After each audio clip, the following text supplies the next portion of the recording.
Is this working? Oh, cool, it is. Oh, so hello everyone. I haven't seen the inside of this room since 1998, which I've kind of pictured up here.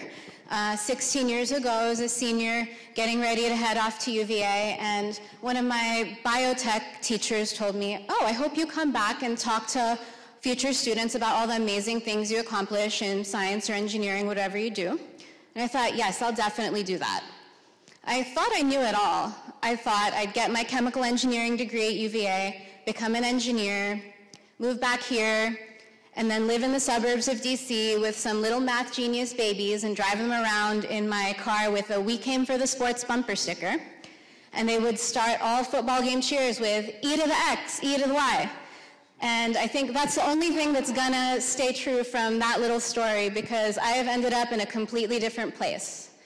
I now live outside of Boston, Massachusetts, and as Ryan said, I teach in an urban high school. And I think I am just as successful, if not more, than what I imagined 16 years ago.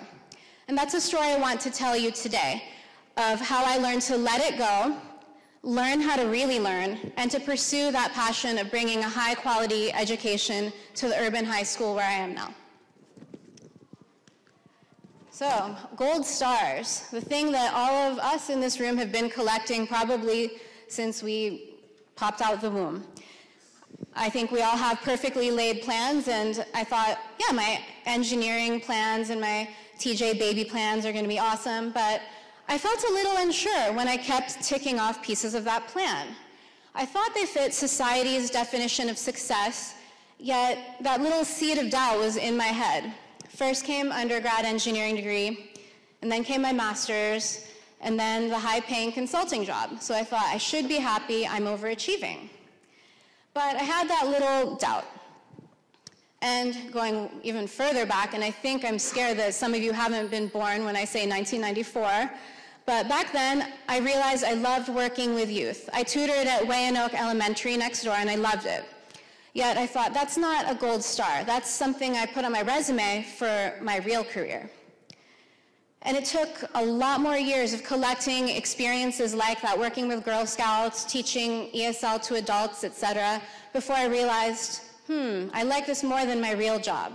Maybe I should make it my real job. So it kind of took a lot to let go of the safe cocoon I had here, and staying in the same place where you grew up and having a lot of friends and family around is really hard to leave. But in 2007, I managed to do it, and I quit that consulting job to go off to Harvard and learn to be a math teacher.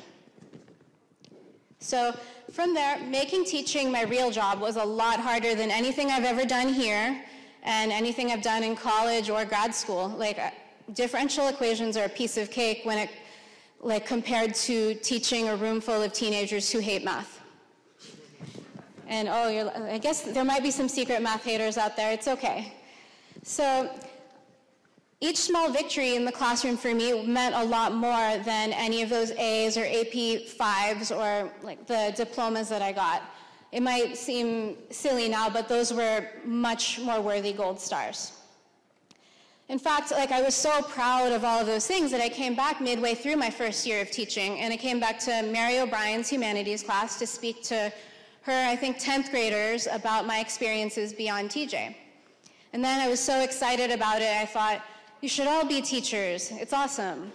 And now, 5 years later, after having gone through a lot more years of math teaching and taken on school leadership, I realized they should think a little more big picture about what it means to go from exam school kid to a teacher in an urban school. Oops. So that's me featured on the Gradable website. That's an app for grading faster because, people want to support teachers in their overachieving and grading the 150 students they have every day. But to me, it's not just the end goal, it's the journey being the destination, as cheesy as it sounds. Earlier in my journey, I probably would have spoken to you about doing creative projects in STEM education, because I was still focused on collecting the gold stars and overachieving. And I still love to incorporate those projects, but now with the perspective of looking back and not having fear of mediocrity.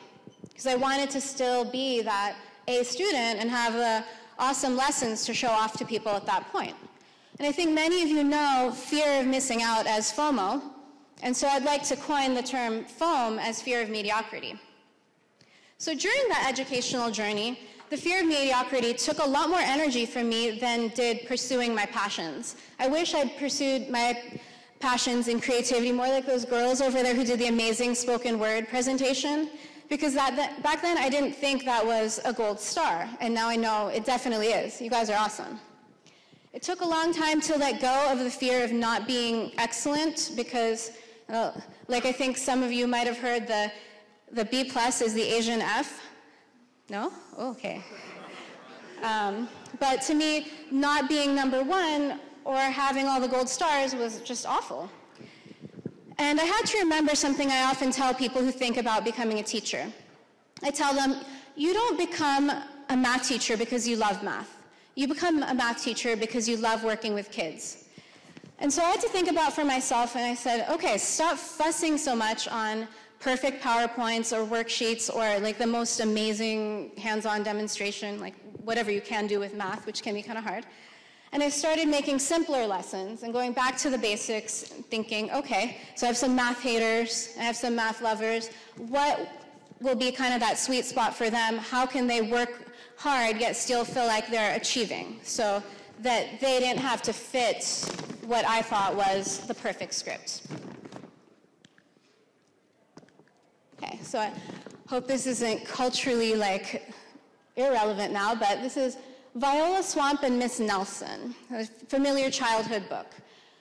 I referenced teaching without fear of mediocrity, and I know I teach a lot better without having that, with feeling like myself in the classroom rather than someone else. I love to joke with kids and check in on them. They call me Mother Hen, because that's who I am to them. And I used to be afraid of doing that. I was afraid of being like Miss Nelson. I wanted to be Viola Swamp because she was a terrifying witch who could inspire fear with just one look. And I thought that was the gold star for teaching. And now I know it's definitely not.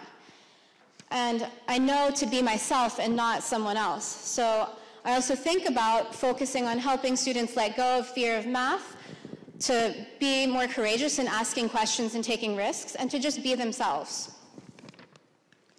So bring you Frozen's Let It Go. Letting go of control is tough. I'm sure you know that as type A people. It was way easier for me to set up the perfect like lesson scripts or little handouts or just things instead of responding and adapting. And I always got caught up in wondering why my students weren't caught up to where I wanted them to be.